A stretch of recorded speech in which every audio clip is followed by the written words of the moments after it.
Sasabihin niyo, "Mark, hindi kapatid ng presidente 'yan. Iba ang hilat niya ng mukha."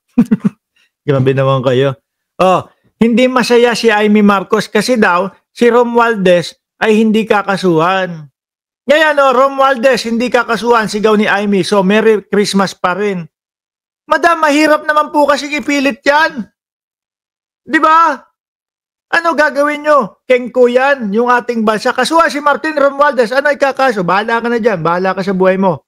No? Ayun, sinabi ni Gutesa, ikakaso. Hindi po ganun ang proseso ng pagkaso, mga bossing.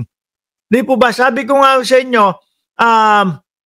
unang gagawin yan, question and answer, doon sa mga lawyers, makikipag-usap, o ganito, ganyan, tapos ipapile sa piskalya, bago tanggapin ng piskal, merong sapat na mga ebidensya, etc., etc., may mga preliminary investigation. Di, kapag kahuyan, dumating na doon sa puntong ganon, wala na, basura na agad kung wala naman pong maipapakitang ebidensya. Di po ba? Ay, may para ka namang hindi siya senador dati pa? Di ho ba?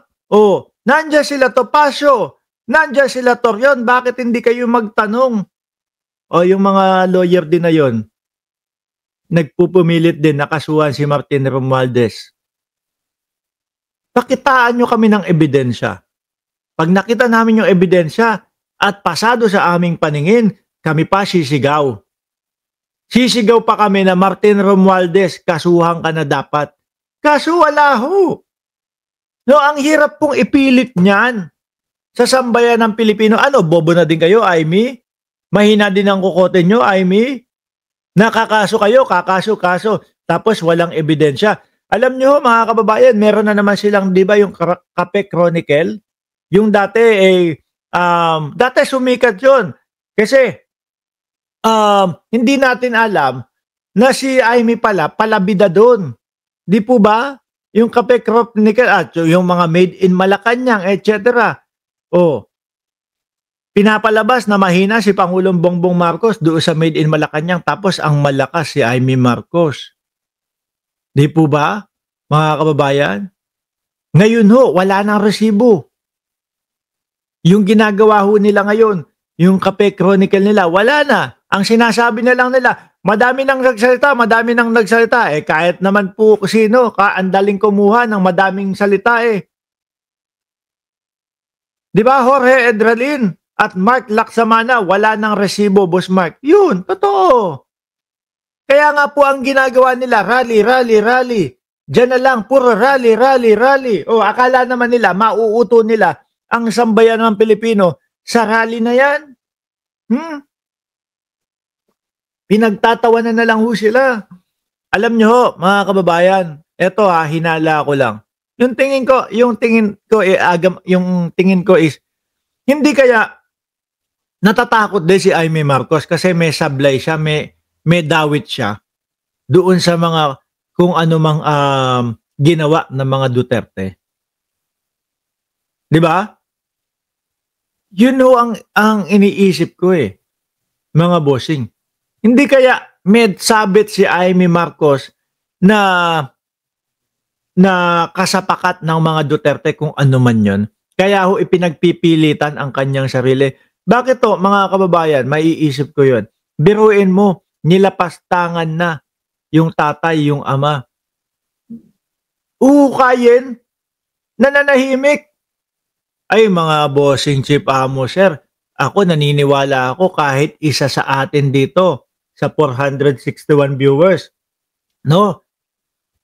Kahit isa sa atin dito at yung mga manonood ng replay, hindi papayag na lapastanganin yung ama mo na nananahimik na, patay na.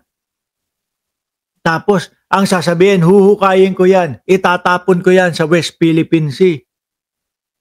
Di po ba? Walang papayag ng ganun. Pero sa nakikita ho natin, mga boss chief mo, sir, dito kay Amy Marcos, walang pake. Kampi pa niya yung huhukay sa bangkay ng tatay niya at itatapon sa West Philippine Sea. Kaya nga hindi ko kayo masisisi kung sinasabi ninyo, paulit-ulit, hindi Marcos yan. Iba ang hugis ng muka. Diba, pag makita ko yan, di ko yan papansinin si Senator Amy Best friend ko nga dati, nilapastangan, pinagtatanggol ko, tatay ko pa kaya. Kaya iba si Amy, may something siya. Correct. Di po ba? Doon mo pa ipinagsisiksikan yung sarili mo. Tapos, yung unang mautog nila, kapatid mo. Ang sinasabi nila, sumisingot ng droga, yung pangulo na yan, tatawa-tawa ka lang, kasama ka doon sa mautog. Biruin mo, kasama ka sa nagpapabagsak sa kapatid mo. Biruin nyo ho yun. Yung mga yung sila Irene yata, tingnan mo, nasa ang side, nando sa gilid ni Pangulong Bongbong Marcos nakasuporta. Siya, nandoon sa kalaban. Sana talaga magtapon ng bangkay ang mga Dutertes, mana-mana sa tatay ni Sara. Sabi ni Kenneth, pag ako nilapastangan, ama ko, lalo, wala na sa mundo. Naku po, tatapyasin ko, baba niyan. Ay, sandali, sorry, Kenneth Ramos. Kaapelido ko pa naman to. Tatapyasin ko, buhay niya ayon. Sorry. Hindi, ano lang ho ako. Eto kasi, dalawa ho kasi salamin ko, mga kababayan. Eto yung medyo mababa yung grado na papalusot pa. Papalusot pa. Hindi nga ho. No. Akala ko nag-disguise na si Bato, naging Bombay na, sabi ni Lance Christian Baldanso. So ngayon, mga bossing, mabalik tayo doon sa iginigiit at gustong ipilit ni Amy Marcos na kasuhan si Romualdez. Bakit hindi kayo magkaso na lang? Sige, kasuhan nyo na. Kayo, dyan, may kakayanan kayong magkaso kay Martin Romualdez. Bakit hindi nyo magawang kasuhan? Or dahil alam nyo na mababasura lang. Kasi nga, wala kayong maipakitang ebidensya. Although, sa mga interview po, sinasabi ni Amy Marcos, ang dami-dami ng mga ebidensya dyan. Nagkalat na yung ebidensya niyan. Sa tanongin nyo, ma'am, saan po ba namin makikita yung ebidensya? Papaikutin lang kayo ng sagot niyan. Basta dyan, pumunta kayo sa social media. Hindi sasagot dyan yung rekta at pupunteryahin niya talaga at mismong irerekta niya doon sa source. Hindi. Ganyan po ang galawang mga DDS. Bahala ka dyan. No? Yung tipo bang mga mga fake news. Yun ang banatan nila, mga bossing. Speaking of fake news, alisin muna natin si Manang Amy. Naku yung mga nami-make news dati, yung umaamin na, opo, fake news po ako.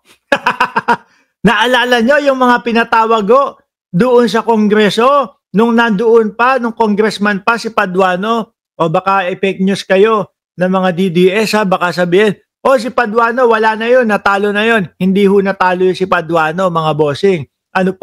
Hindi na po siya muling tumakbo. Yun ang totoo ho doon. Baka fake newsing kasi kayo ng mga DDS Nung nandun pa si Paduano, mga kababayan, naalala nyo, ano tawag natin doon? Quadcom. Pinatawag sila.